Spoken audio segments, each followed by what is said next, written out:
3, 2. Hello, everyone. Welcome to another Monero Meet. Today is November 13th. I hope you all have a great November. We have some people on to talk about some various things that are Monero related, of course. You have myself, Justin. You have Arctic Mine. Hello, Arctic Mine. I am doing good. I noticed you took the opportunity to turn off your video at that point, so. Yeah, it's lagging a bit, and I think the video is slowing it down. From a sound perspective, that's why I did that. If you still have future trouble, I can give you another link that'll further reduce the lag. But thanks for joining us. We have someone on screen, kind of, under the username Mr. Grumbly Pants. Mr. Grumbly Pants, who are you and why are you here? It's Gingeropolis. I'm here because I'm available, just happen to be. And I'm just present. Not feeling in a great mood, but thought I'd sit down and maybe the coffee would change my spirits. Who knows? So howdy. Oh, welcome, Gingeropolis. This is not your first, I think, but it's one of the first. It's been a while, yeah. Yeah. Okay. We also have Scott. Hello. And also hiding behind the screen is Need Money 90. Hey, Justin. It's been quite a while, but yeah, I'm back. Yeah, Need Money 90 is alive, everybody. And then we also have Co. Hello, I'm here.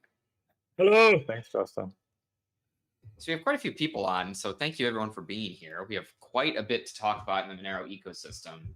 First, I kind of want to start the stage with someone talking about what the state of Monero development is, because I know that 0.17.3 sort of has had more work on it, but that's clearly not the hard fork. So, can someone fill me in on like what gives? I don't know if any developers are actually here. Yeah, try to get VT Nerd on. He used to join these all the time, but he must have been busy. Arctic Mine, are you familiar with what's going on?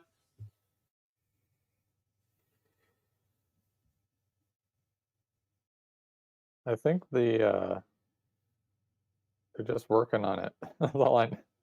It's in progress. There's no set. I don't think there are any set dates for the next hard fork, because there's some things that are still up in the air, like Mr. Berman is working on view tags. He has a PR that he's working on, and that would go into the hard fork. So that's probably going to push it back into early 2022. Can you give people a quick overview of what view tags are? Because these are this is a really good idea that for whatever reason kind of got buried. And then when people found it again, we're like, oh my God, why didn't we do this earlier? So can you sort of fill people in on what the general idea is and why it's so cool? Sure. First, Arctic Mine, I think we're not hearing you if you're talking to us. But view tag. Can you hear me? Can you hear me now? Yeah, we can hear you now. Did you have something you wanted to add? No, not at this point. Okay. View tags, right. So it's just this idea to speed up the scanning process when you're looking for outputs in the blockchain. So right now there's several steps you take when you look at an output to see if it's one that you own. And with view tags, you can kind of short circuit on a lot of the ones that you don't own. And this lets you skip some steps that are very expensive. So we can get like, I think it's around 25% speed up by adding these view tags. And a view tag is only 1 byte per output. So it's a very cheap optimization, I guess. And so adding view tags would mean that future outputs that are created would be easier to assess whether you own them or not. Right. I sort of got this idea mixed up with the idea of loudly proclaiming that like every time you send a transaction, you always will include a certain tag with it. And so then it would be very, very efficient because you could ignore everything else, but that would fingerprint your transactions because you'd have to know how you would send them. So this is definitely not that idea, correct? Right. So observers would not know from looking at a view tag, they would not have any idea who actually owns the output. They wouldn't get any hints, I guess.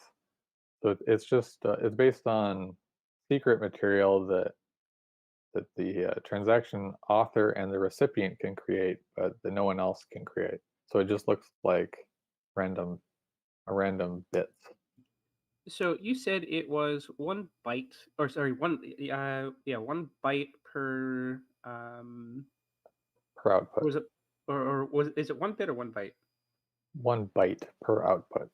Okay, so I have seen proposals in the past for increasing both our inputs and our number of outputs at the protocol level. So I think I remember stuff like 16 out transactions being floated. 16 output transactions are the limit right now. Do you mean like Yeah. enforcing all transactions to have the same number of outputs? Correct. I remember some discussions on that, and I'm curious what the implications would be if we decided to go along with view tags, and then later on we decided, hey, you know what? Maybe we want to have like, I don't know, 256 outputs per transaction. We find I'm trying to think of what that would do to the long-term ramifications of our ability to scale. View tags would not really impact that scenario. I mean, it would let you scan faster, 30% or 25% faster per output, but like it wouldn't solve the problem of now you're increasing the number of outputs by 256x. So now you have all these extra outputs. You still have to look at all of them. Sure. So, but there is one thing you can do when there are only 2 outputs in a transaction. You can do a little optimization where you only have one where you only have to do one operation for both outputs, one expensive operation instead of 2. If you have more than 2 outputs, then you have to do this expensive operation for each output. But it says like these details related to how subaddresses and change outputs work that lets you optimize for 2 outputs. But in the name of transaction uniformity, when there are more than 2 outputs, you can't get this benefit because there's just so many details. I can't really explain it, but you get a little more benefit when there are 2 outputs, but not when there are more than 2. Okay. Who else is as excited about this as I am? Because I'm extremely excited for users of Cake Wallet to be able to, and of course every other wallet, but the number one complaint we get is, why can't I see my Monero? No, my wallet is not synced yet. What do you mean? So this is very, very important to us, and it's fantastic that this has made its way back into the dev discussion. Yeah, It's just too one early thing in to the morning for me to be excited. I'm super excited about it. I missed what was this 16 output thing? I had to step away and then I came back. Oh, there's this idea that's been floated to enforce 16 outputs for every transaction, okay. so that every transaction looks the same. I don't know if that's had too much traction, but it's definitely been floated.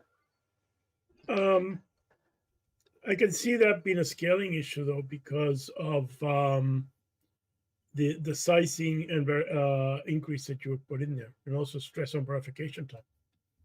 And it would increase verification costs by about 8 times, because right now the average is about 2 outputs.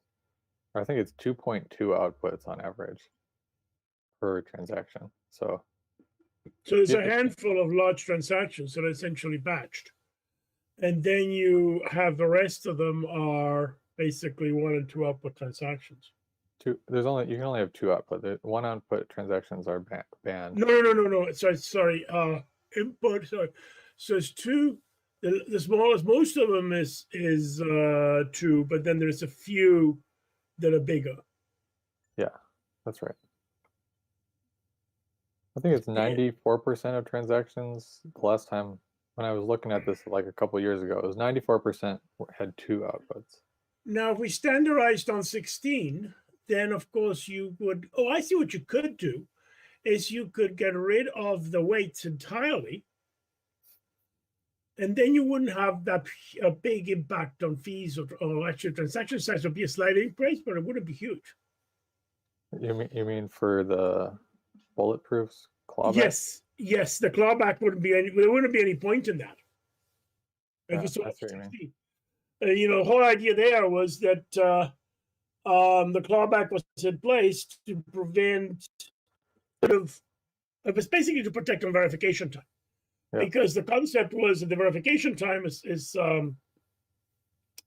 very significant. So you put this in there so you wouldn't attack the verification time and not pay the fee. Now, what it does is it penalizes the 16 output transaction to compensate for that verification time possible attack. That's the concept there. Now, if you're going to standardize on it, of course, you make them all the same. There's no point in doing that. First of all, sorry, one thing I wanted to add. Can I welcome Andres? Oh, go ahead. Welcome, Andres. Thanks for joining us. Yes. Hey, good to see you. You can welcome me. Yeah, you joined in the middle of a discussion about outputs, of course. I think is it fair to look at that? Yes, in theory, it's definitely better for privacy for every transaction to have 16 outputs, and to every transaction have 16 outputs. But it would come at pretty significant cost, especially when you compare it to alternative privacy advances of just increasing the ring size or something like that. Is that a broad summary? Yeah, I think so. Yeah, you could also go. Well, you're ready. You could also go the other direction and say, why can't we just enforce 2 outputs? Because those are the most common ones already. So it's like, why do we have to deal with these people who make big transactions? They're the outliers. Anyway. Well, the idea was that there is an efficiency in space in doing that. That's true. Which was the idea, and originally the concept was, okay, so we're going to allow the big players, the exchanges, the large providers, some leeway. We're not in there, but I mean, it does have a privacy impact, because you would assume probably a 16 output transaction is probably someone making a large number of payments, which is more likely going to be an exchange, for example, or a mining pool, as opposed to, say, an individual. So it definitely does have a privacy implication. I think it's kind of a low impact privacy implication compared to some other aspects of the protocol. Yeah, I think that's the main reason, at least as far as I can tell, that this has gotten limited traction, despite it being discussed quite a few times. And we all kind of understand the broad implications, of course. It's just compared to everything else, this is low on the list, and it's also very expensive to address. I know another thing that's been discussed is, do we allow, for example, 2 or 16 as the only 2 allowed possible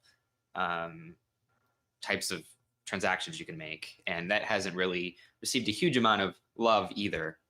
But years ago, I know that people were worried about certain transactions having 3 outputs and potentially being standouts as from certain wallets or things like that. So there definitely are some related discussions we've had in the past. But I think they haven't actually come up super often in the recent past.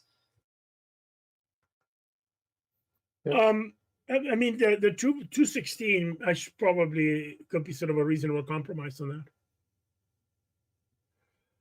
I mean, but yeah, but you're flagging the basic. There was a big discussion at one point, and I think it was quite a few years back, when people wanted 3 outputs because they wanted to have a wallet fee.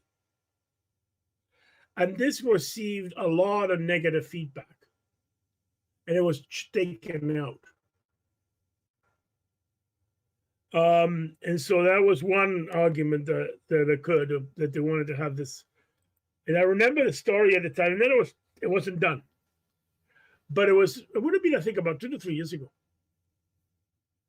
even a bit longer, where there was this concern about the 3 output one.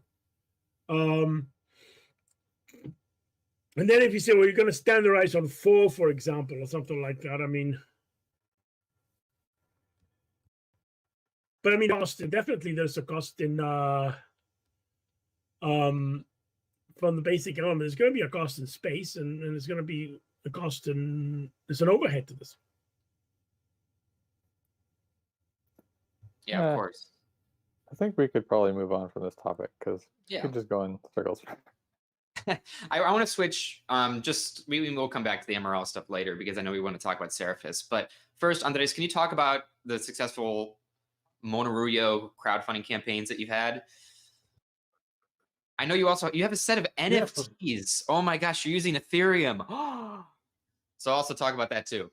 Yeah, such a shame. Just a shame. Wow, but we could wait for NFTs on Monero, but they weren't happening soon. So let's do it. Not even on Ethereum, it's on Polygon. Oh, So I didn't. Oh, even- I didn't even know that. Okay, so you went straight for Polygon. I see. Yeah. So yes, so it's but it's like shitcoin, but even cheaper. We are cheap shitcoiners. So yeah, now the fees on Ethereum, my God, that's because Ethereum doesn't have the beautiful scalability properties of Monero. Thank you for the. I was waiting for Arctic Money to jump in and say something about it. We scale. So yeah, the funding is doing good. Of course, not of course, but it's logical that the project requiring more funding is still pretty much still stale, which was the Psychic. But there was a lot of movement on the smaller projects.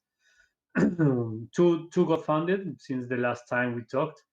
One of them is, and both, I think both were suggested by users. One of them is the addition of the offset phrase or offset word to the seed. Basically, I think Feather Wallet works like that.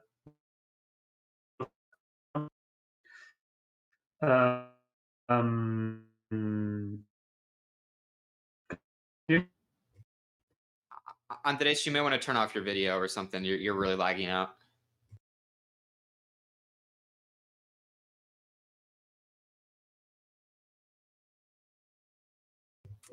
Hopefully you can. Andres, are you here? I think his CPU exploded. Hi, Andres. Wow. You might want to turn off the video. You really were lagging out. Yeah, that was very strange. Everybody just got off. If I may say something, I've been monitoring my CPU load, and cutting off the video will help big time. Okay. Let's try.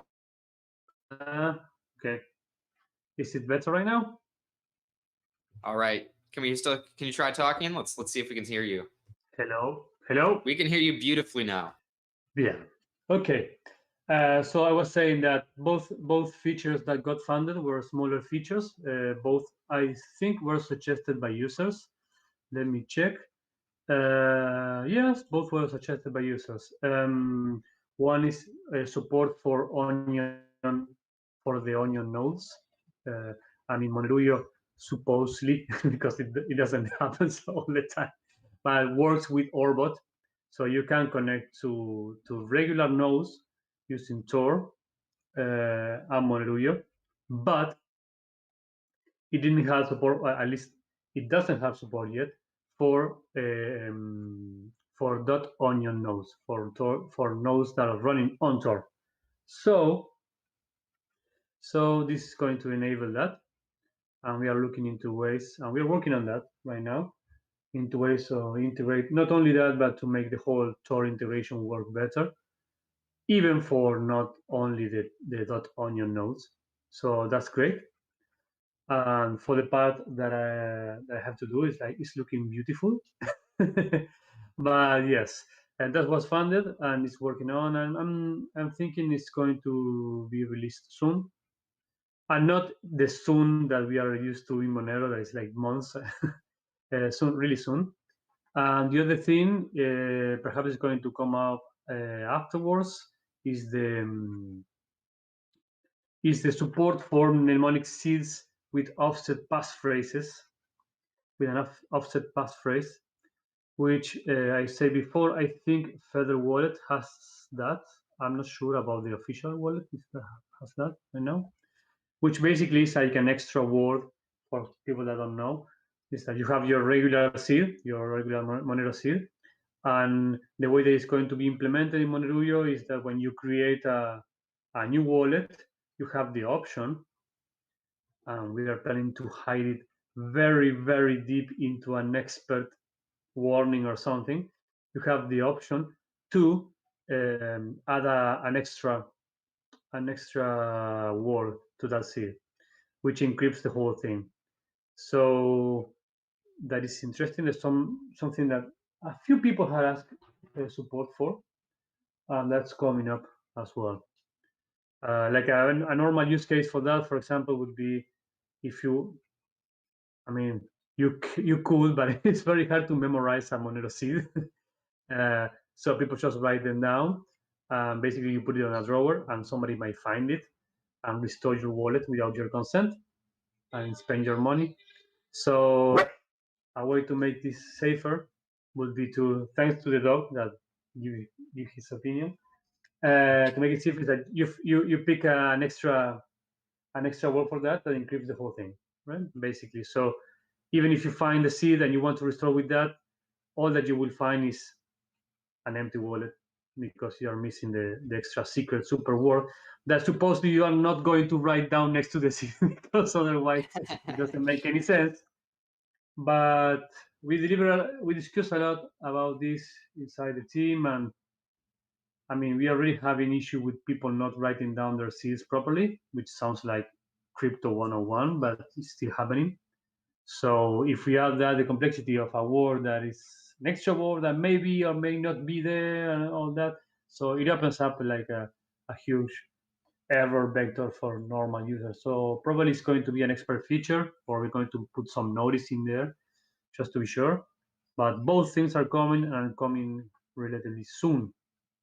Yeah, that last feature is something I think Luigi made, or he adapted it. I know it's on his Luigi Monero tools page where you and one of the benefits of that is plausible deniability, because it looks like a Monero mnemonic seed, and you could literally actually use it as such, as like a separate seed. So you could even like put like a tiny bit of Monero there and then send it from there somewhere else. Exactly. So that is like this an inside joke that we have here in the Monero team, that I'm always looking for ways to create decoy wallets somehow, because I decoy think wallets. yes, yeah, and I'm sure that when they hear this, they're going to laugh about it, because yes, every feature that we come up with is like, but we could use this for our decoy wallet somehow, because really is the to me is the bigger attack surface that you have, right? The famous $5 wrench attack and all that. You can hide stuff a lot, and you can have like a very crazy security schemes to save your thing.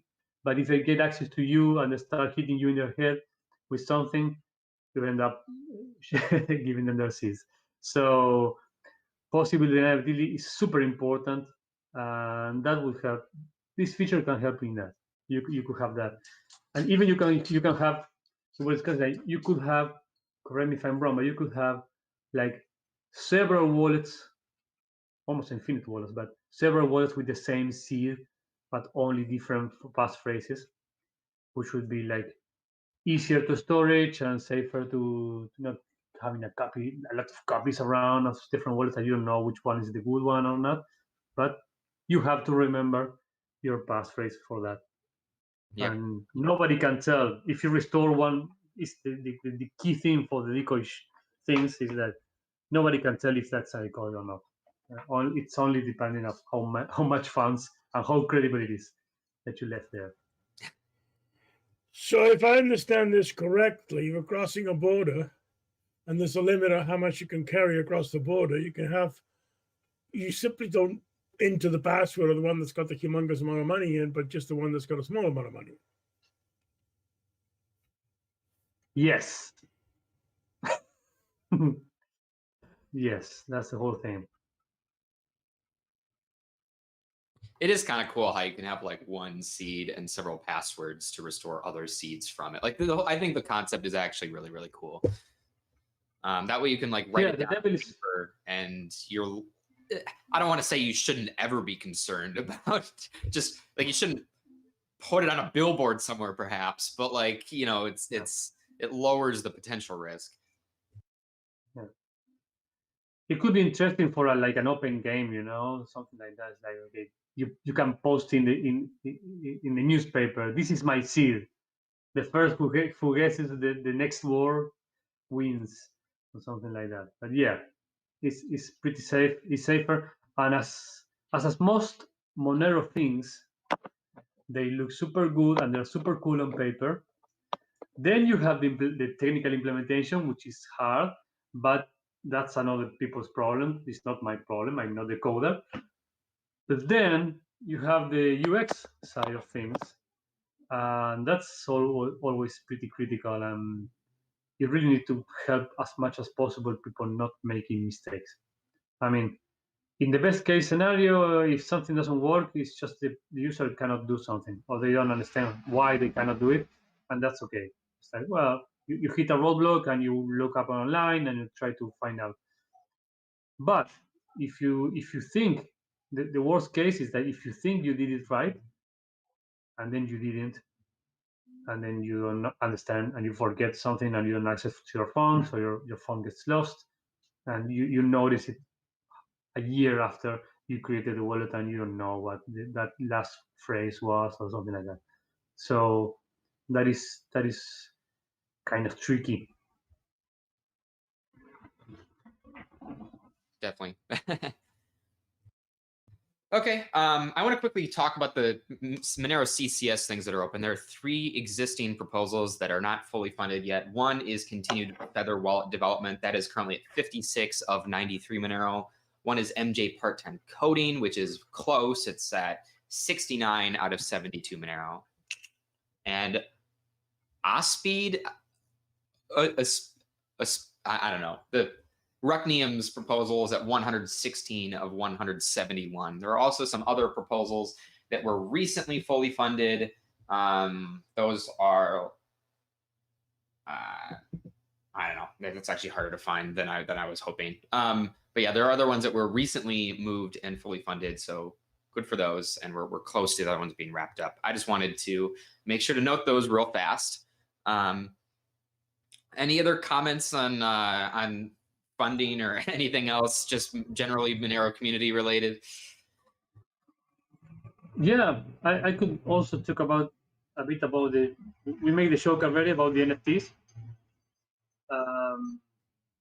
I don't know how much to explain about that, but I would like to say that the first 3 batches of NFTs have been released to donors. We came up with like a scheme, an idea that if you donate more than 1 XMR, more than 1 Monero to any of the pending projects, of the open projects, or in this case, because we came up with this after the fact that we opened the donation, if you did it already and you haven't claimed it yet, you can contact the Monero team by either Twitter or by email, whatever you want. Some people wanted to be mentioned, some people wanted to keep private as Polygon allows it to be. But I mean, let's say anonymous. But yeah, some of them already released.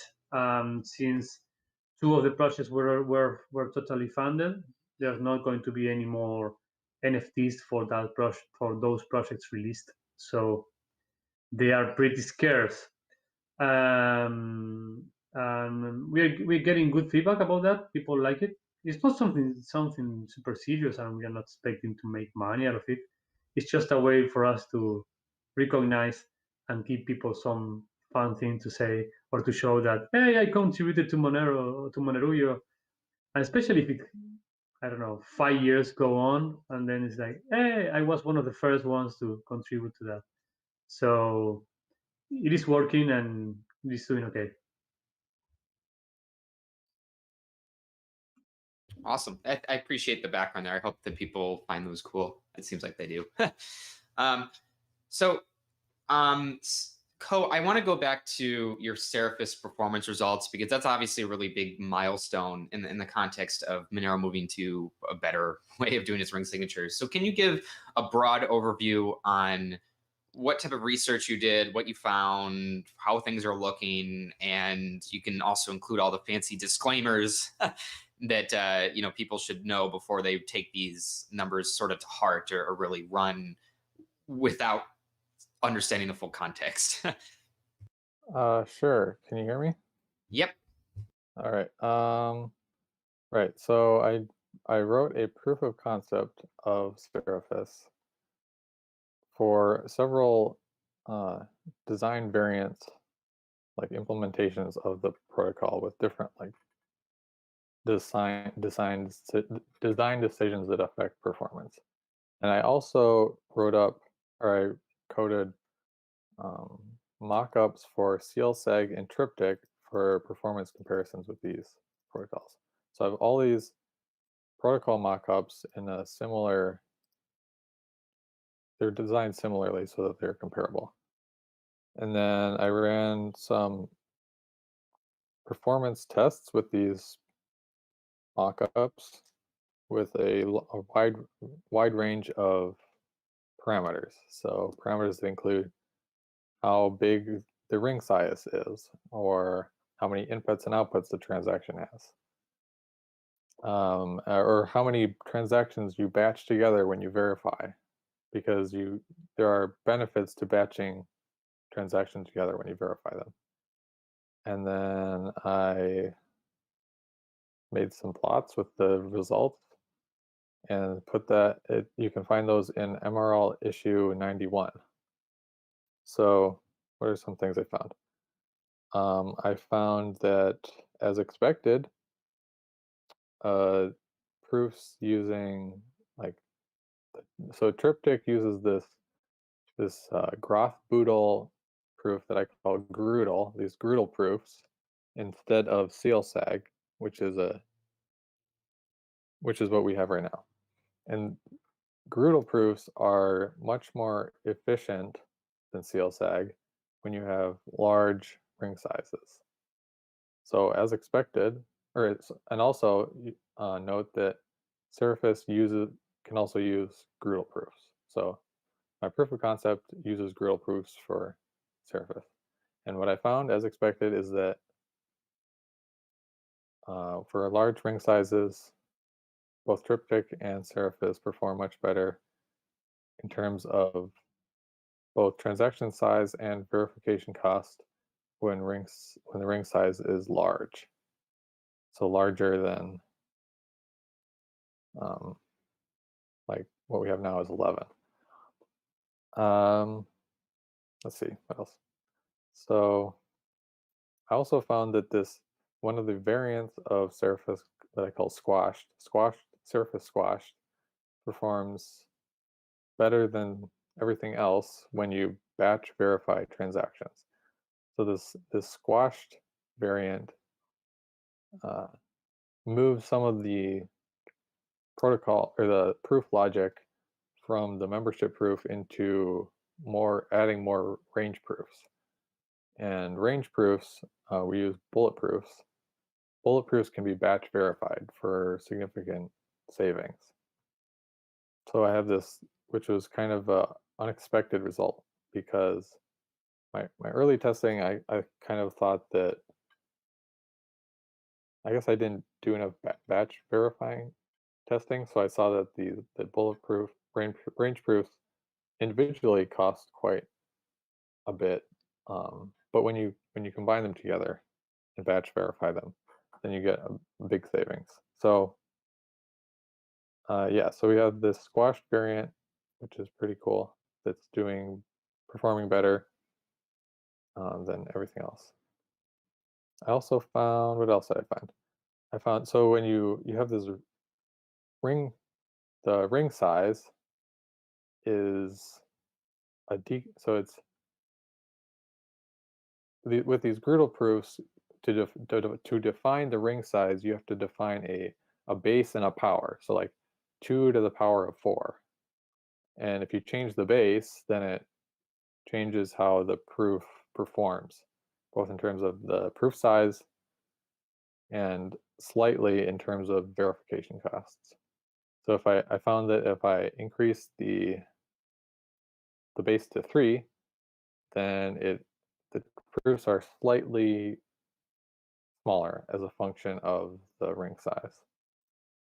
But if you go to like base 6, then it causes larger proofs.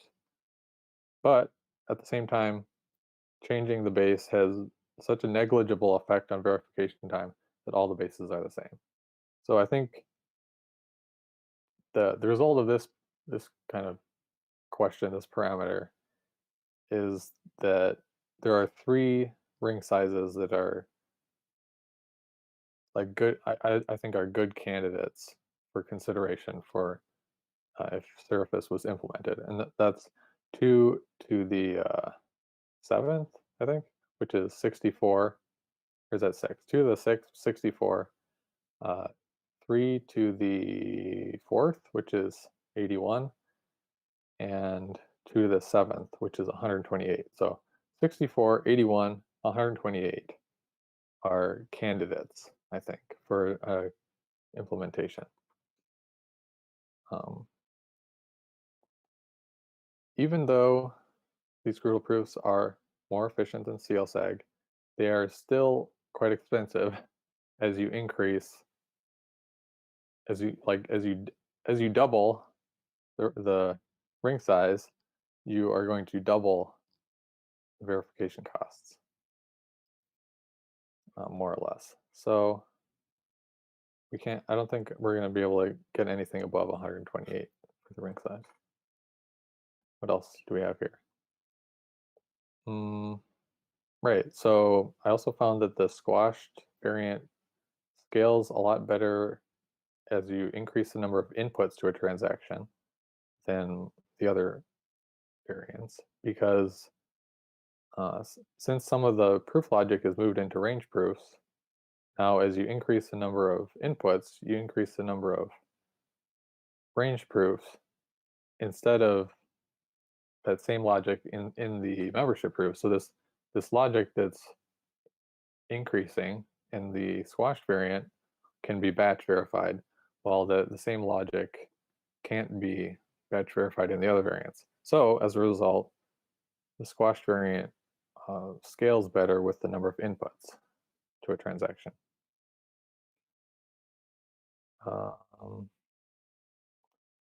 I also investigated whether it could be efficient to, so bulletproofs, you can combine multiple range proofs in one proof structure, or you can separate them into separate like proof structures. So you have like chunks of data and you separately, these are separate things, or you can combine them all together into one aggregate proof.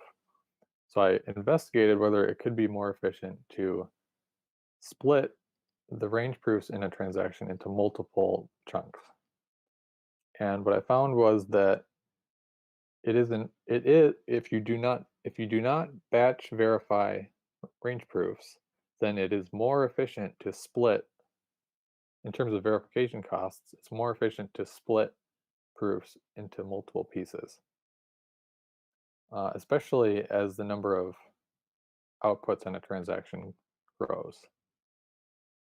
Because, yeah. But if you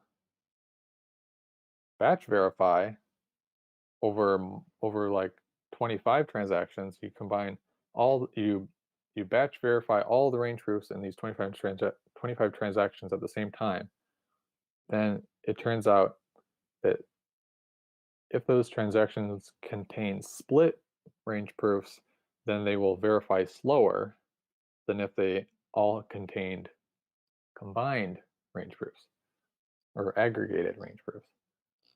So my conclusion is that splitting range proofs is not more efficient because we have to design for a world where blocks have many, many transactions. So batch verifying is something we expect to be commonplace in the world where we are concerned about verification costs. Let's see. Finally, oh, did someone wanted to say something? No, I also just wanted to, I mean, continue. I also wanted to make sure that other people knew that they should ask questions if they have questions. No, sure. The last thing I looked at, I have this variant called Seraphis merge, and this, so in the other variants, it's possible for multiple people to provide funds to the same transaction. So multiple unrelated people to provide inputs to the same transaction. Seraphis merge is a variant that disallows this. So only one person can provide funds to a transaction. And the benefit of merge is that you get a little bit smaller transactions. But the effects on verification costs are negligible. So I think that's a trade-off that'll be interesting to talk about. So I think it's about 96 bytes per input are saved if you use merge. Or on the other hand, you can have this ability to collaboratively fund transactions. I have two questions to start there. One, do we allow collaborative merge currently on CLSAG, or is that even possible? And two, not suggesting this is a good idea, but would it be possible to allow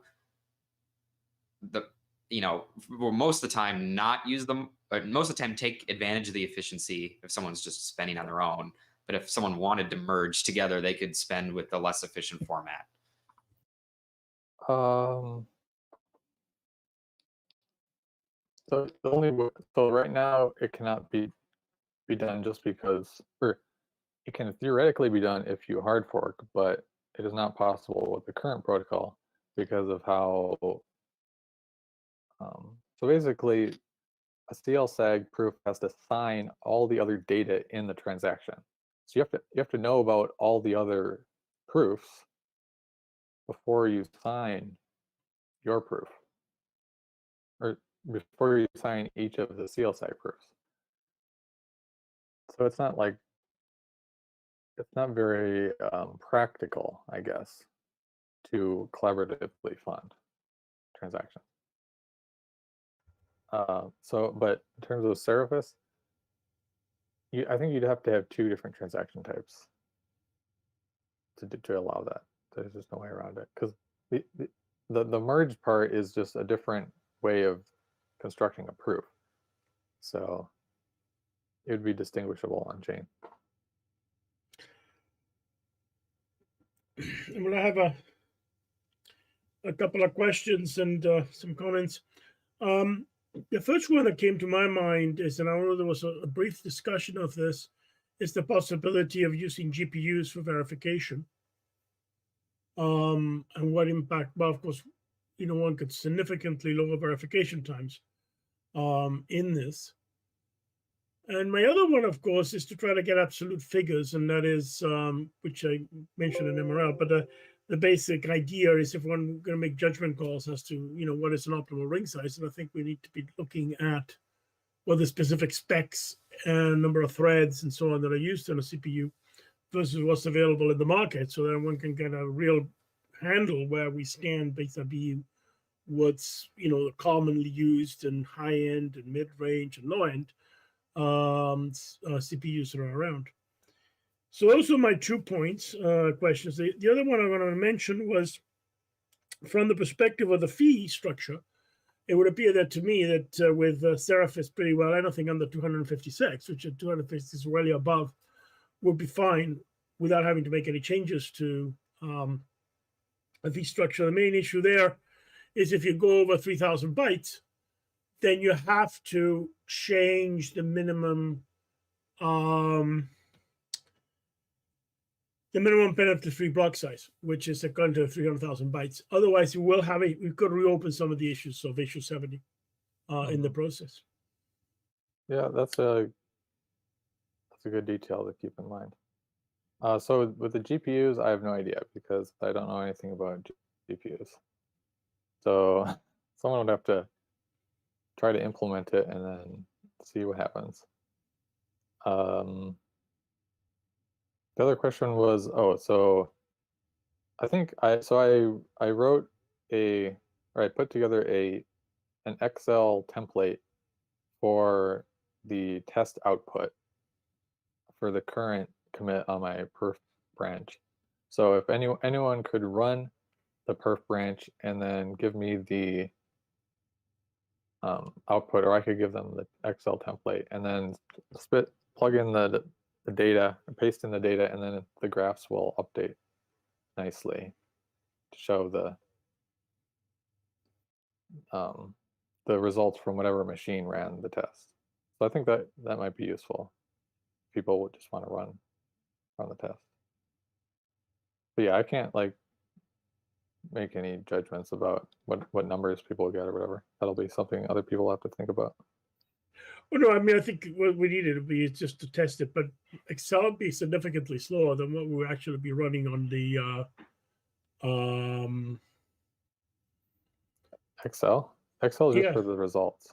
Oh, You right. just You know, Paste in the results.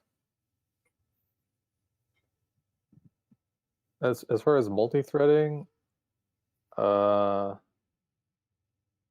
don't know. I haven't looked into that at all, so I don't know.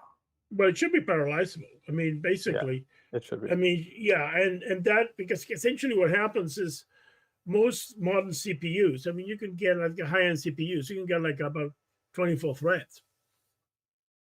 So parallel processing and multi-threading is going to be actually be critical here, especially once we start getting into significant transaction rates.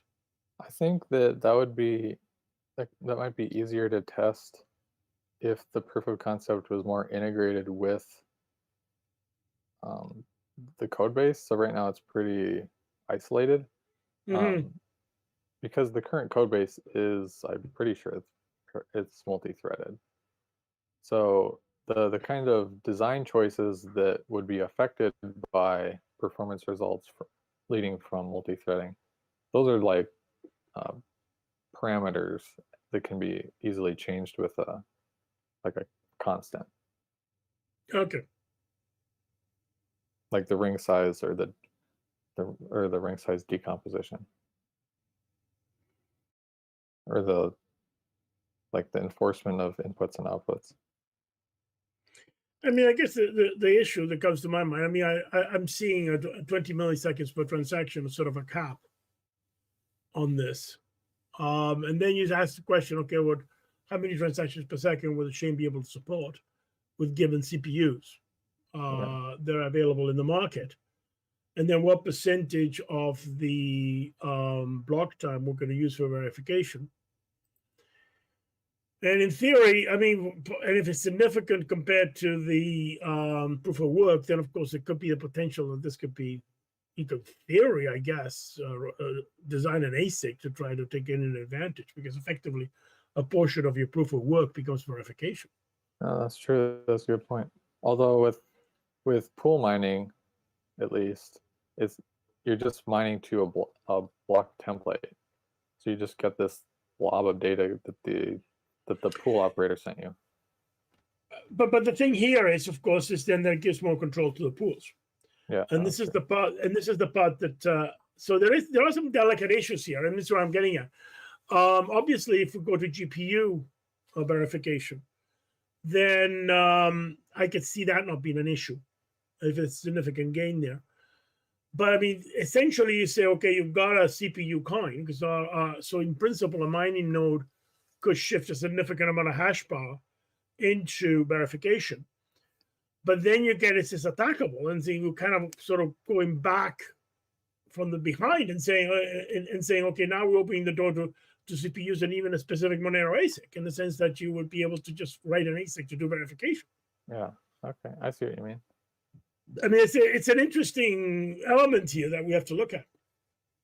So this is why I think absolutes are sort of important, because we need to sort of get a grip on what happens. And the other thing to keep in mind, of course, is how does all this scale with Nielsen's law and Moore's law. And Moore's law is sort of in a generalized sense.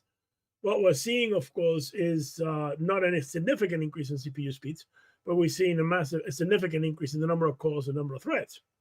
This is how the growth is happening right now in the CPU industry. So we still have this sort of Moore's law-like, which is not really Moore's law anyway, because we're talking three-dimensional chips and we're talking all sorts of other things. On one side, on the transaction size side, we're dealing with Nielsen's law, and that seems to me that's not the biggest limit right now. Once we start talking about gigabit connections, which are getting to be fairly common, particularly once you make the leap to fiber in the home, or fiber to, then you suddenly are talking multi-gigabit connections. I mean, we haven't even, so that doesn't seem to be the biggest problem. I see verification as probably the biggest limit in the short term, or short to medium term. I think that this question of what a device can handle hasn't actually been studied by anybody yet. So I think this is something that really, it's kind of an open research question that someone really needs to jump on and investigate fully. Yeah, it's been brought up a couple times, but I don't think anyone's actually said, "Hey, I'm gonna figure this out." Well, there was some very early work done, but I thought it wouldn't be particularly relevant right now. I think going back to 2014, 2015, where people were saying, well, what it can handle. That was even before Ring CT. The numbers that were thrown around. I mean, I guess sort of this is why one of the main issues when we do tests, of course, is to release all the specs on the particular machine in question, which actually does provide a lot of information, because then you can do, basically what you can do is, okay, here are the specs of the processor. Then you turn around and compare it to what's available in the marketplace, and you kind of get a feeling where the thing is actually sits as far as how accessible that computing power is. Yeah, I did put some details about the computer on the that's report. Yeah, that's the key thing. So if you actually know what the specs are, I got one thread on this processor, and then one can and you have the actual specs of the processor. Then you can figure out, okay, how does this pass mark, or how does this CPU compare with what's in the market? Where does it lie? And the number of threads that you're using, and then you can get an idea of what the potential availability with, say, reasonable, I would say, consumer and enthusiast CPUs is available, and that kind of puts effectively a cap on what the sort of dynamic cap on the transactions per second of the blockchain is going to be. I mean, that's kind of the area. Yeah. So anyway, that's kind of the area that gets really interesting in the sense of trying to figure out, well, can we push the ring limit size, for example? Maybe we should make a call to action for somebody to jump on that. So it's not something I'm really enthusiastic about. Well, not enthusiastic, but like not my area, I guess. It's totally fair. You can't test with every single possible computer. You just need to test. For your case, you take the same computer and you see what the comparative results look like, right? Yeah, that tells you whether a particular protocol is better than another. Which is what he's doing. Yeah, which is what you're trying to do. Yeah, but what I'm saying is, it's at the second level where you're trying to figure out, what is available and how realistic that is. Of course. I just because it's been an hour, I wanted to take a second to go over some final things you wanted to cover, and we can keep going for a little bit if people want to. I don't have much more time, but I want to be cognizant of people's time. So first, I want to thank Monero Bull for relaying the Matrix channels to our Discord. So those work today. So yay, Discord is now finally a thing that people can use to join. And I know that not everybody in the Monero community here probably wants to use Discord, but frankly, a lot of people do. So we're kind of missing out, or we're definitely missing out on drawing people in who wanted to more casually follow Monero and get involved. So now that's definitely something you can push people to, and they will still be able to join the vast majority of the discussions. Some of the rooms are view only, like Monero Research Lab, so they can see them. But if they wanted to specifically comment, they have to hop actually on Matrix or IRC. But that's something I'm really proud that Monero Bull was able to do. So thank you to them. And also, I want to remind people that next week, next Saturday, Scott, you're running a Monero Space meeting. Is that correct? That is correct. Yep. So definitely join that too. We'll have some discussions on what else we sort of need to wrangle together and do.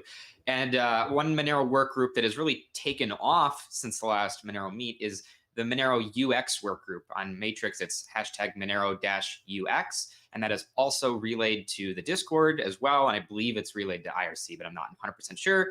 But they're quite active, especially with making video tutorials and the like. So I strongly encourage everyone to check that work group out too if they want to participate with helping with tutorial scripts or helping make tutorials, all those sorts of super fun things that people need. Does anyone here have any final questions, comments, anything they want to get across at this Monero Meet before we wrap up here? Nothing on my end.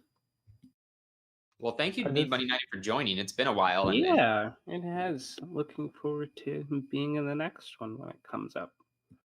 Yeah. This one was definitely a little bit more on the formal side, let's say, for the Monero Meets as far as they're concerned, which is good. Yeah. But they don't all have to be this way. But I think we got some really good discussion. I think it would make for a good podcast episode to people who want to listen to this. Coast, Arctic Mine, Scott, anything else you want to add before we wrap up? Not at my end. That sounds good. I just suggest that people look at the surface issues on the MRL GitHub page. So it's Monero Project Research Lab issues. And then take a look, see what you think. So we didn't talk about it today, but there's also Surface address schemes, issue number 92, that I think people really need to look at and think about. Absolutely. It gives us a chance to finally nip the Janus attack in the bud if we wish to do so. So very important discussions there too. Okay, well, thank you, Co. Thank you, Scott. Thank you, Arctic Mine. Thank you, Need Money 90. Thank you, Andres, who's not here. Thank you. Thanks for hosting, Justin. For Monero Research Lab meetings, because that was kind of the main topic of discussion today, those are on Wednesdays. So you can follow the calendar at monero.space/calendar. You can see all the events, add it to your Google Calendar or whatever, and you can see when those events will come up. I appreciate everyone who joined today, and I'll catch you in the next one. Take care.